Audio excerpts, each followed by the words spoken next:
Hello Virgo, this is Victoria from Mindful Bamboo and I'm here with your April Tarot Forecast. As always, we'll be looking at your love life, your career and workspace, and we'll get you some guidance from the universe on how to best navigate the energies of the month of April. At the end, I will pull some cards from your person of interest to yourself. Without further ado, let's dive in. This is for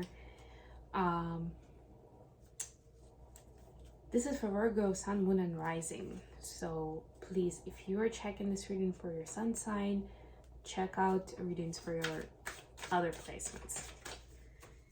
The oracle cards that I've got here today are the Angels and Ancestors deck.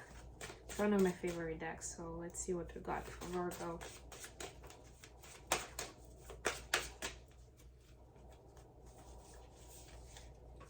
Wise One, grow within your current situation. So essentially that you've been placed in the current situation by design. You are supposed to learn something from it, to read the memo, read the fine print, especially since we are in Mercury retrograde right now.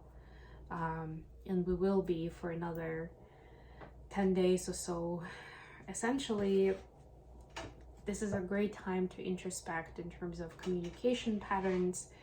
How do you communicate with yourself and the world, things like that. And it is a time not to necessarily go out there and communicate and do things, but it's more about reflect on how you've been doing things, or if you aren't happy in your current situation, why is it so, right? And that energy right now is so potent to get you that answer. If that matters, if you feel like that matters. Maybe it doesn't. And the main idea is that you do grow. Okay, so what do we have in tarot for your love life? Wow, 10 of Pentacles. This is so nice. Love it. Knight of Cups. Yes. And Ace of Cups. Wow. This is so cool. You could be dealing with a water sign.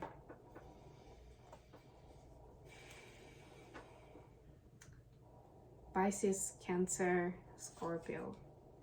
For love life, for your career space, you have Four of Swords, Death. This could be Scorpio you're dealing with. The Hierophant. This is Taurus energy. The Advice, King of Swords, Seven of Cups, and the Emperor. This is Aries energy. We are in the Aries season as we speak. We just had a solar eclipse in Aries. The Mercury retrograde is in Aries. There's a lot going on in Aries, yes. Bottom of the day, that the moon, yeah. And that keeps pulling on our strings of our heart, and revealing certain information to us that we didn't know before. Both with positive connotation and the negative. But what I'm getting immediately for your advice is that there's so many options that you have of which way to go, what action to take. If you only do your research, if you maybe even just brainstorm it with a piece of paper, you'll find out how many options you have. Don't feel like you're limited in your current situation. If anything, that's what is gonna push you into that growth spurt. Anyway, for your love life, we have this beautiful 10 of Pentacles energy. So whoever you're with, or whoever you feel like is your partner, life partner, you definitely see the happily ever after with them, right? Like you're, I don't know, building a home, having children, whatever the version of that is for you, you see that you can get it with this person, or you already have it for some of you. And that's something you treasure, that's important, right? And with these two cards, you know that this is pure, this is unconditional love, and you want to be able to express it. I would just say this is all great energy. I love it. I only get positive vibes from this. Just be careful not to get your heart broken when you do come out with your messages of love, mostly because it's a Mercury retrograde and it just may not come across the same way that you meant it. or the person's response may surprise you in a negative way. So make sure that you're ready for it. Let's put it that way. For career space, definitely two major arcanas, Death and Hierophant. So you are asked to question, or you're being challenged in terms of your belief system, your set of values, and who you really are. You are being put into this peaceful position. So that may mean, I don't know, you were sent on a business trip and you spent a lot of time by yourself, maybe after work in a hotel room or something. Maybe you got ill, and during your recovery you finally have time to go through a lot of transformational energies, thought forms, things like that. Yeah, these two cards basically saying big transformation is in progress, something groundbreaking where you would need to, like, you know, you have connected pieces, so you can't just pull out the one from the middle. You can sometimes in Jenga, but this is not that case. So you can't really, you have to undo the top layers as well. So it's like this one thing leads to another, and before you know it, there's just so much that's changing in your life, in your head. But the advice, like I said, don't get into the overwhelmed state. See it as an opportunity, or see it as an interesting challenge for you to come up with some options to resolve it. That's essentially the main the main message here. We like to think that whatever we're given is there to make us better, wiser, smarter. Let me read actually what we have for the wise one. The wisdom of the wise one is based on something that the younger generation is often lacking: commitment and reliability.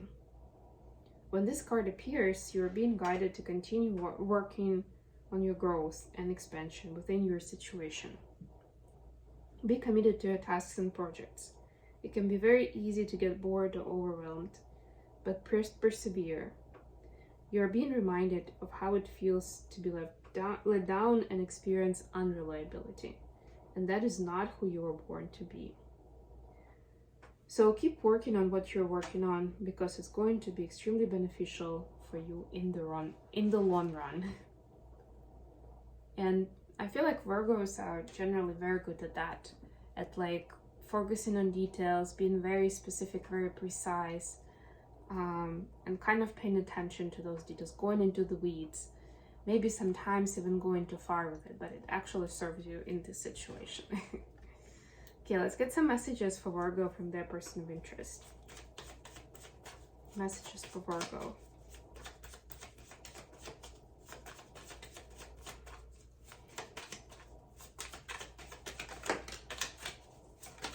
Oops. Wow, that's kind of too many. We've got Page of Cups in reverse, Six of Pentacles, anything else? Queen of Swords in reverse. Yeah, so your person is saying that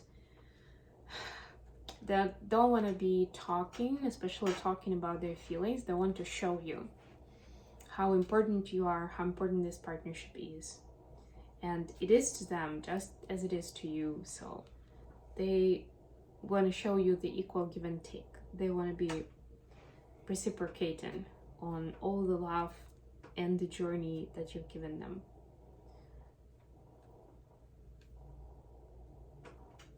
Very interesting energy. And it's like, yeah, we've been here before. We've done this, where I'm good at making conclusions based on some thoughts and facts. And also with this Page of Cups, I can really I can be nice, I can be kind. That's what I'm getting here. But it really doesn't solve, like, it doesn't change anything in the practical life, not necessarily. But with the Six of Pentacles, it's like, yes, it's supposed to bring balance and inner peace for sure.